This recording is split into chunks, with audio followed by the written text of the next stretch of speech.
Everyone, അസ്സലാമു അലൈക്കും. അപ്പോൾ ഇന്ന് നമുക്ക് ഒരു നോട്ട് പാഡ് ഉണ്ടാക്കാം, സ്കൂളിൽ കൊണ്ടുപോകാൻ പറ്റിയത്. ഞാൻ എപ്പോൾ ഹോംവർക്ക് വന്നാലും മറന്നു പോകും. അതിന് വേണ്ടിയിട്ട് ഞാൻ ബുക്കിൻ്റെ ബാക്കിൽ ലിങ്ക് അതിൻ്റെ ഉള്ളിൽ എഴുതും. കാര്യമില്ല, എന്നാലും മറന്നു പോകും കേട്ടോ. അപ്പോൾ ഇങ്ങനെയൊക്കെ ഒരു സംഭവം ഉണ്ടെങ്കിൽ അതിൽ എഴുതി വെച്ചാൽ, പക്ഷേ ദിവസം നമ്മൾ തുറന്ന് നോക്കണേ. എഴുതി വെക്കുകയാണെങ്കിൽ നിങ്ങൾക്ക് എന്താ പറയുക, ഹോംവർക്ക് ഉണ്ട് അല്ലേ എന്ന് പറഞ്ഞിട്ട് ബാഗ് കൊടുത്ത് എഴുതാം.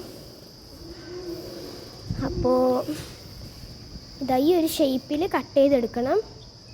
അതിന് ശേഷം ഈ ഒരു പീസ്, ഇതുപോലെ ഒരു പീസ് എടുത്തിട്ട് ഇങ്ങനെ ഒട്ടിച്ചു കൊടുക്കാം. വീഡിയോയിൽ കാണിക്കുന്ന പോലെ ഒട്ടിച്ചു കൊടുക്കാം. അപ്പോൾ ഇങ്ങനെ തുറന്ന്, ഇതൊരു ലോക്ക് മെക്കാനിസം ആണ് കേട്ടോ. ഇതാണ് ഉണ്ടാക്കിയിട്ടുള്ളത്. ഇനി നമുക്ക് ഇഷ്ടമുള്ളൊരു സ്കെച്ച് എടുത്തിട്ട് ഡെക്കറേറ്റ് ചെയ്ത് കൊടുക്കാം. ഞാൻ ഡെക്കറേറ്റ് ചെയ്തിട്ടുണ്ട്. ഒരു ഫ്ലവറാണ് ഞാൻ വരച്ചിട്ടുള്ളത്.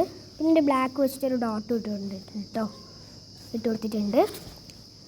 പിന്നെ നമുക്ക് കുറച്ച് പേജാണ് വേണ്ടത്. അത് അവിടെ കുറച്ച് നേരം ഉണങ്ങിക്കോട്ടെ. ഈ പേജ് നമുക്ക് എന്തിനാണെന്ന് വെച്ചാൽ, ഒരു പേജ് വെച്ചിട്ട് വീഡിയോയിൽ കാണിക്കുന്നത് പോലെ മടക്കിയിട്ട് ഫോൾഡ് ചെയ്ത് കട്ട് ചെയ്ത് കൊടുക്കണം.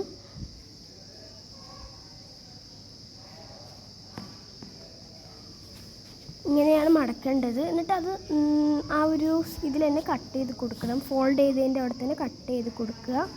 അപ്പം എല്ലാം കട്ട് ചെയ്തിട്ട് ഇതുപോലെ അറേഞ്ച് ചെയ്തിട്ട് എല്ലാം ഒന്ന് അറേഞ്ച് ചെയ്ത് വെക്കണം. ഈ പേജസ് ഒക്കെ വെച്ചിട്ട് അത് നമുക്കൊന്ന് ഗ്ലൂ അപ്ലൈ ചെയ്ത് കൊടുക്കണം. ഒരേപോലെ വെച്ചിട്ട് ഗ്ലൂ അപ്ലൈ ചെയ്ത് കൊടുക്കാം. ഒരു ബുക്ക് ഉണ്ടാക്കലാണ് നമ്മളിപ്പോൾ ചെയ്തുകൊണ്ടിരിക്കുന്നത്. ഇതുപോലെ ക്ലിപ്പ് വെച്ചിട്ട് അത് ഒന്ന് വെച്ച് കൊടുക്കാം. ഇങ്ങനെയാണ് കേട്ടോ ക്ലിപ്പ് വയ്ക്കേണ്ടത്. എന്നിട്ട് നമുക്ക് നടുവിൽ ഗ്ലൂ അപ്ലൈ ചെയ്ത് കൊടുക്കാം. നടുവിലത്തെ ആ പോർഷനിൽ ഗ്ലൂ ഫുള്ളായിട്ട് തന്നെ അപ്ലൈ ചെയ്ത് കൊടുക്കണം.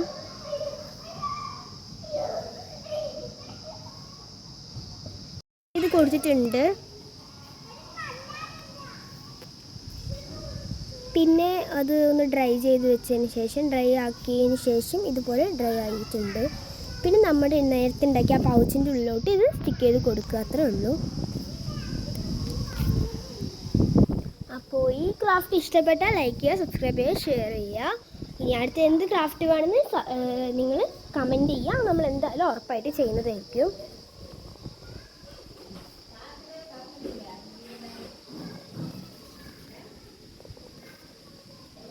ഇതിവിടെ ഈ നടുവിൽ തന്നെ സ്റ്റിക്ക് ചെയ്ത് കൊടുക്കണം. നമുക്ക് ഹോംവർക്കൊക്കെ എഴുതി കഴിഞ്ഞാൽ നമ്മൾ ഇതിൽ എഴുതി വെക്കുകയാണ് വെച്ചാൽ, വീട്ടിൽ വന്നിട്ട് അത് ഹോംവർക്ക് ചെയ്ത് കഴിഞ്ഞതിന് ശേഷം ആ പേപ്പർ നമുക്ക് കളയാം.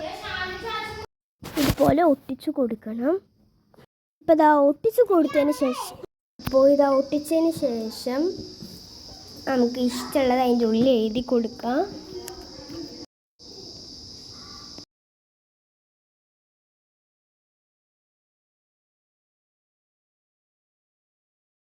എനിക്ക് വേണ്ട ഞാൻ എഴുതിയിട്ടുണ്ട്. അപ്പോൾ നിങ്ങളെല്ലാവരും സബ്സ്ക്രൈബ് ചെയ്യണം കേട്ടോ. അപ്പോൾ എല്ലാവരും സബ്സ്ക്രൈബ് ചെയ്യുക. അപ്പോൾ ഇന്നത്തെ ക്രാഫ്റ്റ് ഇത്രയേ ഉള്ളൂ. അടുത്ത ക്രാഫ്റ്റായിട്ട് വീണ്ടും വരാം. അതുവരെയും ബൈ.